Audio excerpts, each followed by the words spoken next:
창세기 23장 1절에서 20절. 사라가 127세를 살았으니 이것이 곧 사라가 누린 횟수라. 사라가 가나안 땅 헤브론 곧 기럇 아르바에서 죽음에 아브라함이 들어가서 사라를 위하여 슬퍼하며 애통하다가 그 시신 앞에서 일어나 나가서 헷 족속에게 말하여 이르되, 나는 당신들 중에 나그네요 거류하는 자이니 당신들 중에서 내게 매장할 소유지를 주어 내가 나의 죽은 자를 내 앞에서 내어다가 장사하게 하시오. 헷 족속이 아브라함에게 대답하여 이르되, 내 주여 들으소서. 당신은 우리 가운데 있는 하나님이 세우신 지도자이시니 우리 묘실 중에서 좋은 것을 택하여 당신의 죽은 자를 장사하소서. 우리 중에서 자기 묘실에 당신의 죽은 자 장사함을 금할 자가 없으리이다. 아브라함이 일어나 그 땅 주민 헷 족속을 향하여 몸을 굽히고 그들에게 말하여 이르되, 나로 나의 죽은 자를 내 앞에서 내어다가 장사하게 하는 일이 당신들의 뜻일진데 내 말을 듣고 나를 위하여 소알의 아들 에브론에게 구하여 그가 그의 밭머리에 있는 그의 막벨라 굴을 내게 주도록 하되 충분한 대가를 받고 그 굴을 내게 주어 당신들 중에서 매장할 소유지가 되게 하기를 원하노라 하매, 에브론이 헷 족속 중에 앉아있더니 그가 헷 족속 곧 성문에 들어온 모든 자가 듣는 데서 아브라함에게 대답하여 이르되, 내 주여 그리 마시고 내 말을 들으소서. 내가 그 밭을 당신에게 드리고 그 속의 굴도 내가 당신에게 드리되 내가 내 동족 앞에서 당신에게 드리오니 당신의 죽은 자를 장사하소서. 아브라함이 이에 그 땅의 백성 앞에서 그 땅의 백성이 듣는 데서 에브론에게 말하여 이르되, 당신이 합당히 여기면 청하건대 내 말을 들으시오. 내가 그 밭 값을 당신에게 주리니 당신은 내게서 받으시오. 내가 나의 죽은 자를 거기 장사하겠노라. 에브론이 아브라함에게 대답하여 이르되, 내 주여 내 말을 들으소서. 땅값은 은 400세겔이나 그것이 나와 당신 사이에 무슨 문제가 되리이까. 당신의 죽은 자를 장사하소서. 아브라함이 에브론의 말을 따라 에브론이 헷 족속이 듣는 데서 말한 대로 상인이 통용하는 은 400세겔을 달아 에브론에게 주었더니 마므레 앞 막벨라에 있는 에브론의 밭 곧 그 밭과 거기에 속한 굴과 그 밭과 그 주위에 둘린 모든 나무가 성문에 들어온 모든 헷 족속이 보는 데서 아브라함의 소유로 확정된지라. 그 후에 아브라함이 그 아내 사라를 가나안 땅 마므레 앞 막벨라 밭 굴에 장사하였더라. 마므레는 곧 헤브론이라. 이와 같이 그 밭과 거기에 속한 굴이 헷 족속으로부터 아브라함이 매장할 소유지로 확정되었더라.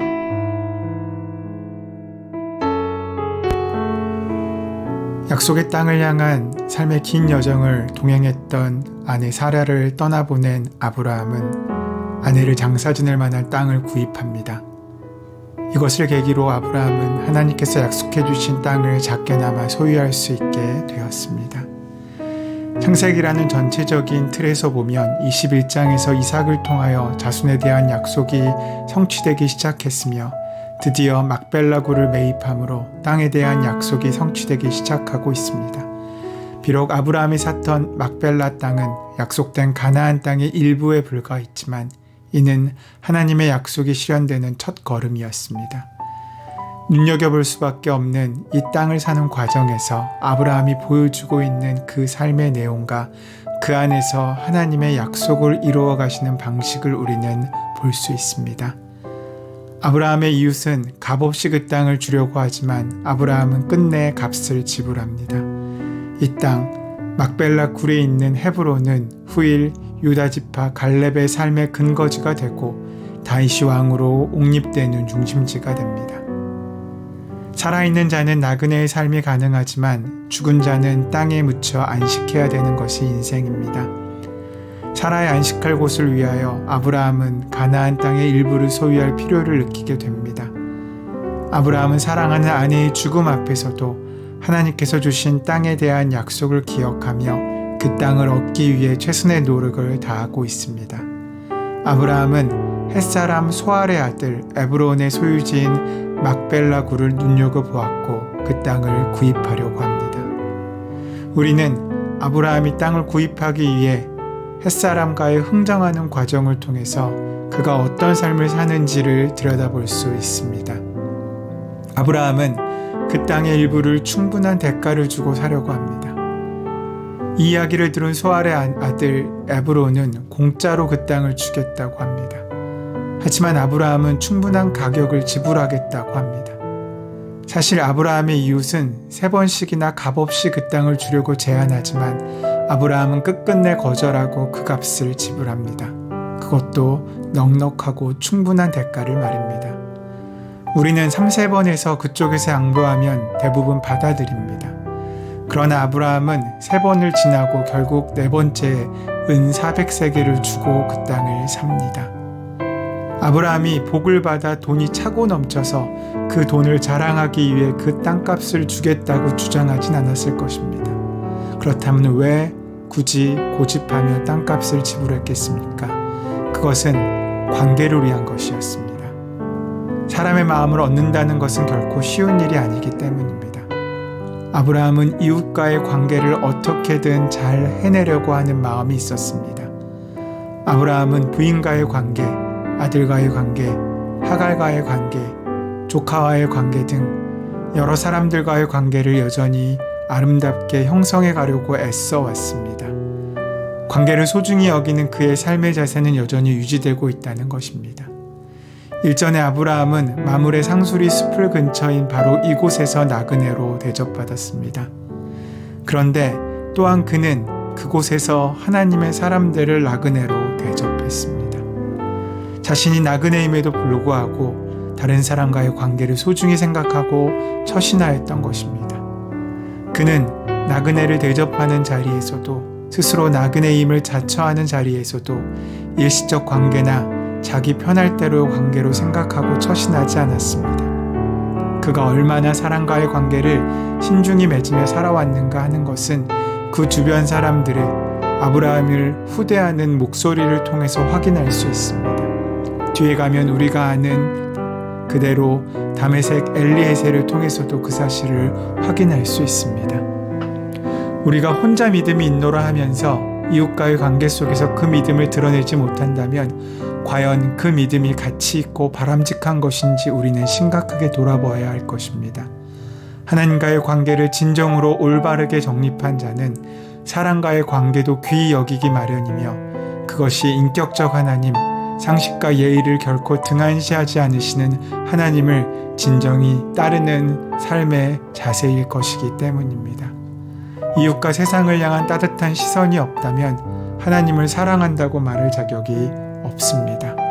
왜냐하면 성경 전체에 있어서 이웃은 하나님께서 끊임없이 관심을 갖는 대상이셨기 때문입니다.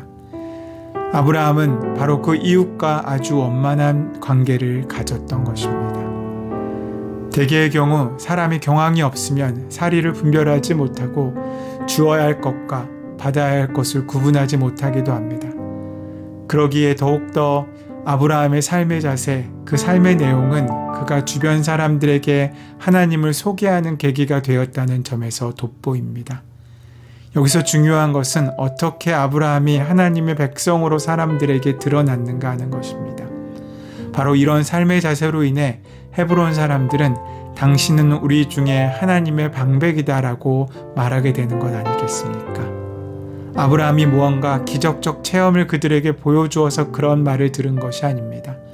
하나님이 기적을 베푸셔서 인간들의 마음을 사로잡으시려고만 하신다면 얼마든지 가능합니다. 그러나 그런 것만은 아닌 것 같습니다. 이웃들로부터 비판의 대상이 되기는 쉽습니다. 그러나 인정받으며 존귀 여김을 받는 것은 그리 쉬운 일이 아닙니다. 물론 전체를 보면 하나님의 은혜입니다. 그러나 하나님께서 특별한 은사를 주셔서 기적을 주셔서 그렇게 한 것은 아닙니다. 그는 하나님을 가슴에 끌어안고 살았던 것입니다. 하나님의 얼굴로 그 삶을 살아간 것입니다. 아브라함은 어떻게 하든 그 삶 가운데 드러나는 하나님의 얼굴을 중요시 여기며 그 이름에 누를 끼치지 않아야 되는 책무가 있는 사람이었습니다. 택함받은 자로서 바로 이 사명이 아브라함의 삶의 중요한 목표라는 것입니다. 아브라함은 그렇게 그 인생을 살아낸 것입니다. 아브라함의 믿음은 바로 이런 믿음이었습니다. 하나님은 아브라함이 바로 이렇게 살아주기를 원하셨습니다. 작게는 가족일 수 있고 멀리는 햇사람일 수도 있는 바로 이러한 이웃과의 관계성 속에서 그가 믿음 있는 자의 삶을 하나님의 체면을 걸고 살아가 주기를 부탁하고 바라고 계셨던 것입니다. 참 감사한 것은 그렇게 마음 먹고 살아갈 때 하나님께서 도우신다는 것입니다. 여호와 이레로 도우시고 하나님은 끊임없이 도우시고 또 도우신다는 것입니다. 그렇다면 우리는 어떻게 살아야 할 것입니까? 어떻게 이런 부분을 소중히 살아낼 것입니까? 우리가 자녀된 돌이라는 것은 부모님의 이름에 먹칠하지 않고 사는 것처럼 우리가 하나님의 택함 받은 백성이라면 하나님께 누를 끼치지 않고 하나님의 이름을 존귀히 높여드릴 수 있는 삶의 자세를 가지고 살아가야 되지 않겠습니까? 하나님께서는 더디디시만 한 걸음 한 걸음 그 삶을 밟아가며 우리가 하나님의 기대에 합당한 자로 서기를 기다리십니다. 오늘 아브라함의 모습은 그렇게 그 인생의 영향력이 세상까지 미치고 됨을 우리에게 보여주고 있습니다. 오늘 하루 우리가 만나는 많은 사람들 속에서 그 귀한 마음과 말씀이 들려지고 또 사람들에게 그 칭송의 소리를 듣는 복된 하루가 되기를 소원하고 축원합니다. 모든 세상의 주인이신 하나님, 나만을 위한 믿음이 아니라 세상에 하나님의 이름을 귀하게 여기며 전하는 복된 삶을 사는 우리가 되게 하여 주시옵소서. 예수님의 이름으로 기도드립니다. 아멘.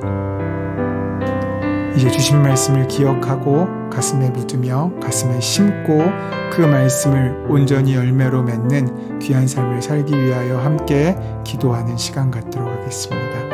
함께 기도하겠습니다.